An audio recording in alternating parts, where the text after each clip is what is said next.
monitored for quality assurance. Please listen to the following as our menu options have changed. You may press pound at any time. Please hold for representative. Be sure you have your driver's license number, pen, and paper ready, or you may email your question to cdl@wyo.gov.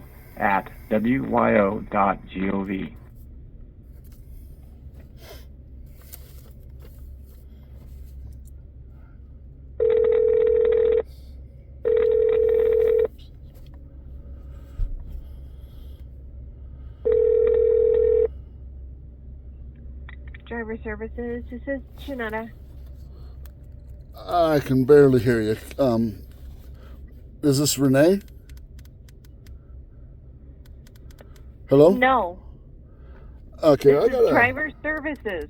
Driver Services. Okay, I am trying to reach Renee Korina, I think is how the name's pronounced. Okay, just a moment.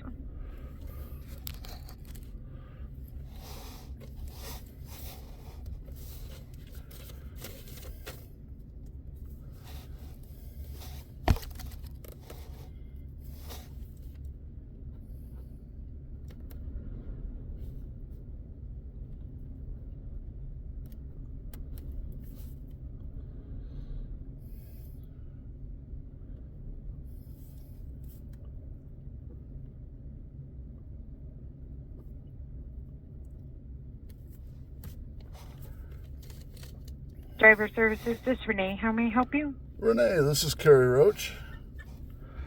You sent me a little bit of a surprise letter. Okay.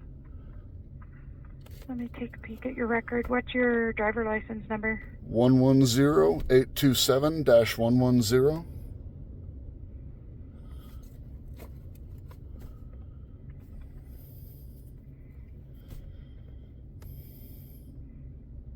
Let me take a peek at what I sent you.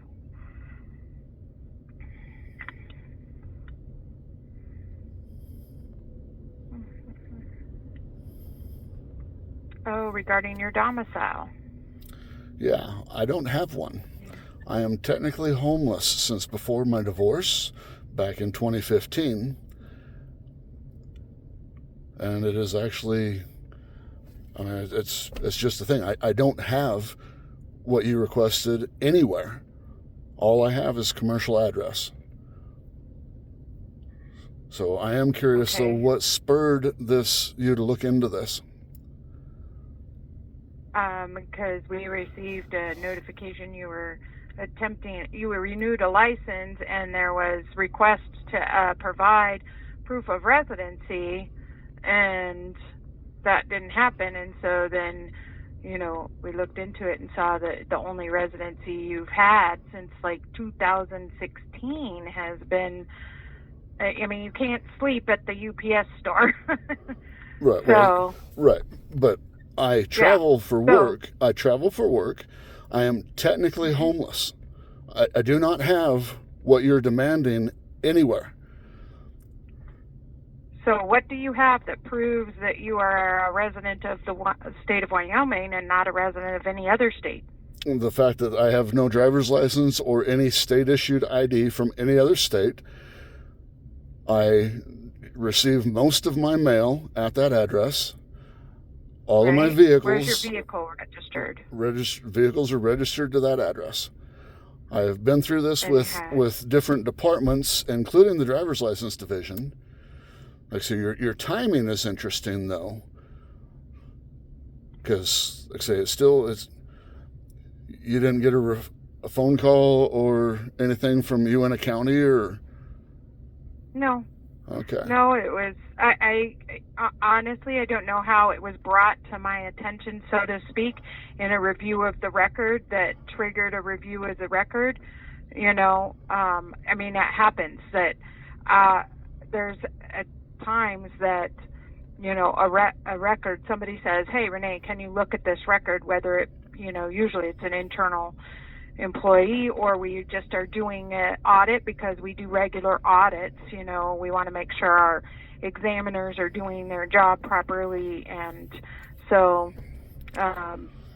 Yeah. But anytime we come across a record with some inaccuracies, we definitely have to deal with it appropriately. So certainly if you want to, write us back providing whatever documentation, So what you're asking for doesn't exist.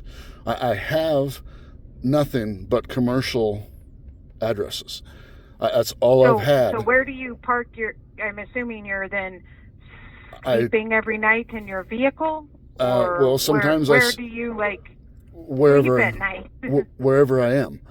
I either sleep in, so I'm a truck driver, and I also do general labor sometimes, but I travel for work. So do you not have I have nothing. I have vehicles and storage. Where do those vehicles stay? Wherever I am, or at a commercial address. So when you say you have vehicles, yes, you have more than your semi-truck, I'm assuming. Yes. So I'm assuming you have like a car or a truck, a regular non-commercial vehicle. I actually have multiple. I have an addiction, so I'm kind of a car collector. So where do those you pay somebody to park them somewhere, or they're at a friend's house, or some of them are.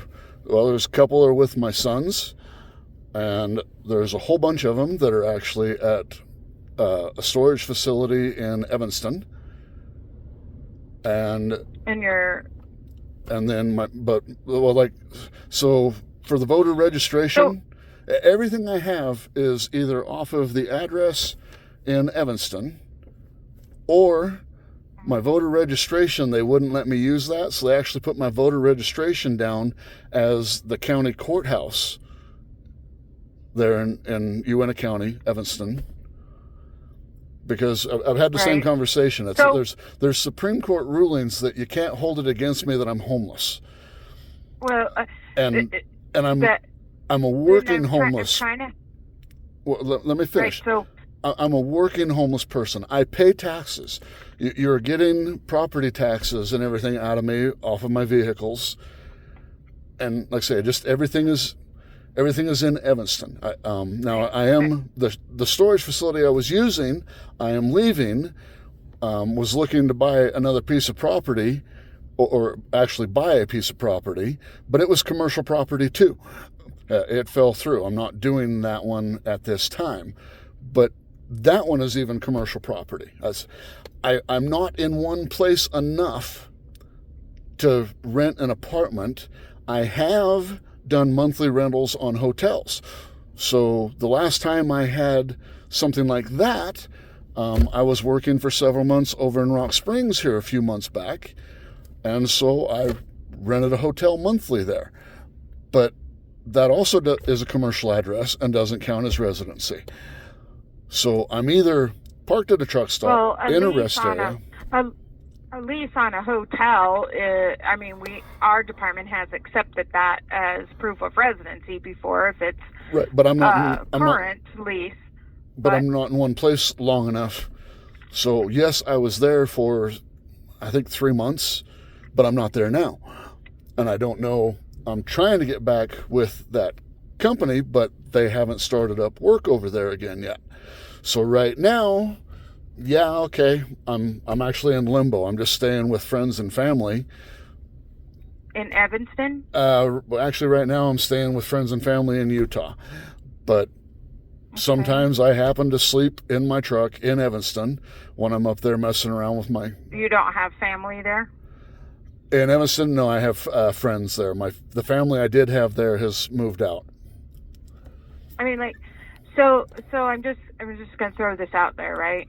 If I happen to own one of those little mini houses or whatever, because I go places, right? I decide that, or maybe I own a camper that is my home and I travel or whatever. Typically, a person has at least that one person that they could always go back to park that vehicle or that camper or whatever and stay, and they could call that home, so to speak, So, I mean, Yeah. that's why I was asking. Maybe you have some family in Evanston where you would regularly go visit. That's where you would park your truck, and that would be considered your domicile when you're not on the road traveling or whatever, and that they could. Yeah. That would be permission to use their address, but Right. Well, I've even stayed at hotels in Evanston in the past. So why don't you send us back a letter explaining your entire situation and providing us with what proof you do have, your voter registration, any kind of, hunting, fishing licenses from recently, or, I mean, whatever, documentation, but it's the statutes are pretty clear. So I haven't done. Write us back, and I haven't done hunting and fishing program. licenses. I have. So, like, I have my mail off the address at Shipping Plus, and then my concealed permit is off of that address. Determining where, if you're residing in Wyoming, even if you're don't have a permanent home that you own or apartment that you lease, you've got to have a place in Wyoming that you stay regularly in your vehicle, and Well, no, see, that doesn't work though, because an over-the-road truck driver is never regularly in the same place unless they have a home. And there are over-the-road truck drivers. I've run into them many times in my 50-some years on this planet and 30-plus years doing this, where they do the same thing I do. They have a storage shed or something like that, which, again, I've had that, but I'm moving out of it, so it's not going to be there anymore either. But it's also a commercial address, and it's not someplace you can count as residency. And so I get where you're coming from, but with what you already have. Yeah, and it's not my rule. It is the Wyoming laws and federal rules, not mine. Right. So, but they're a violation of my constitutionally protected natural rights, and there is already Supreme Court rulings that say you cannot hold it against me. Send me the information that you have. Okay. Send me the information that you have. Right. What is your email? So we can speed this up. It should be. Is it not on the bottom of that letter? No. Okay, it's just renee.cosina@wyo.gov. At what now? wyo.gov. wyo.gov.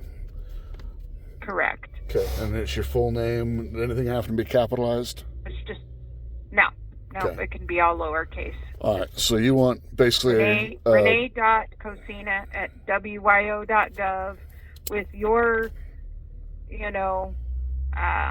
justification of how you are considered a Wyoming resident, and then I can take whatever evidence you provide to my program manager. The two of us can review and see whether or not it meets the intended requirements, and we can go from there. Technically, you're asking me to prove my innocence, which, okay, I get your arguments. No, I'm asking you to prove that you're a resident of the state of Wyoming. Well, yeah, but you don't have any evidence that I'm not. Because everything I do is based out of Wyoming. That is the one point on the map that I get back to on a regular basis to pick up my mail is Evanston, Wyoming. And I shop in Evanston, Wyoming when I'm there. I do not do that anywhere else except for, again, if I'm, like when I was working on a project over in Colorado, I parked an RV at a friend's house in Vernal because it was close, plus the loads were coming, in and out of Vernal. But yeah, I'm not in any one place except I regularly come back to Evanston. That is my base. That is where I have set it up to where, okay, everything is done from this address because I had to have one. And Wyoming is where I plan on retiring when I settle down. Again, looking for property, but haven't found anything I like yet. But even then, they won't meet what you're claiming you need. And I say, I'll send you what I have. But you guys need to be... You mentioned something about constitutional rights. So if you have some statute that we're missing or some federal law that we haven't reviewed that allows you to claim Wyoming as your residence, even though you don't. Well, there's actually a Supreme Court sleep ruling. There every time. Yeah, if you want to cite that stuff, feel free. We will be happy to review what documentation or evidence that you have that proves that you are a resident of Wyoming per the statutes and the federal regulations. If you've got some other evidence of that, we're happy to review it. So if you want to get that to me, then we can review your case and well, see, and that's when let you know. Let's say it still strikes me as interesting that we've been years and all of a sudden this is happening. I'm curious as to why. This is because not everybody knows that 325 Front Street is actually a Ship It Plus store. And there's because it appears when you see 325 Front Street that it could be that literally that could be an apartment or a trailer or something like that, until somebody does some specific checks on it. And our computer system doesn't have a means to verify with the United States Postal Service to determine if an address that's provided by a person that appears to be a residential address because it lists a street and a unit, so to speak. Our system is not programmed. It's an antiquated system, so there's no way for it to automatically check to see if somebody's providing a commercial address. Our new system will do that, and so we'll know it at the time a person applies for a license. Say, I'm sorry, you can't utilize this address because it's a commercial address. It's not a residential address, which is what's required by statute. So, then there wouldn't be, so had the system been able to verify that, it's just not all employees know where commercial addresses are. And there's actually a lot of people who try to obtain a credential. And I'm not saying your situation isn't legit. And I could see it. I can put myself in your shoes, right? And say, why would I buy a house? Why would I spend the money? I can sleep in my truck and I can sleep wherever I'm at. I'm very mobile. Really cool, right? I'm not saying your situation isn't, legit, but there are a lot of people, criminals, who try to obtain credentials utilizing addresses at the Ship It store, the UPS store. We have one in Cheyenne. It's on Del Range, and then they're trying to obtain credentials, especially commercial drivers, who are trying to do things illegally. And so we have to do our due diligence as an agency to make sure that we're doing everything in our power not to issue licenses to somebody who is trying to obtain that credential in a manner that they are going to use it for criminal activity, right? So that's our job. Right. So but mine doesn't we have to question everyone. Mine doesn't even begin to hint that because again, everything is there. Sure. There's no voter registration anywhere else.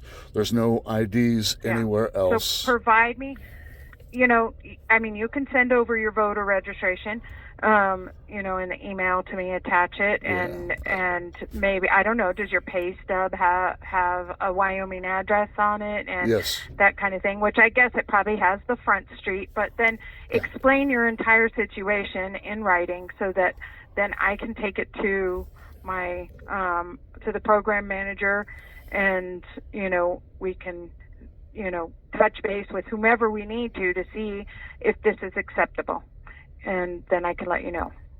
Okay? Okay, yeah, I don't have time to dig up the Supreme Court ruling. I know it's there. I just can't remember what it is, the name of it. Okay. But it's the one that makes it where they can no longer run homeless people off of the street, and like your vagrancy laws and panhandling laws. It's the one that basically shot down all of those. I can't remember it. I'd have to dig for a minute, and I got way more important things to do. My voter registration, I don't think I have a copy of it, but you ought to, you're with the state, you ought to be able to pull that up too, I would think. I will send you. That's under a whole different department. That's county, actually. Voter registration's done at a county level, so I have no access to any of their information. Okay, so I can run into the clerk's office and get a copy of that, I think. Okay. So, all right. Yeah. Hopefully you all come to the right conclusion here, because I really don't want to have to take this to court, but if we do, we do. So I will get, like I say, I have pay stubs to that address. My auto insurance is to that address. I mean, there's... But I think the biggest thing is explain your situation in writing. So when you send the email, you can explain your situation, and I will take that to my supervisors, the higher ups, to see if there's any exception to these based on your situation. That's the best I can do for you. So, okay. Okay, thank you. You're welcome. Bye-bye. Bye-bye.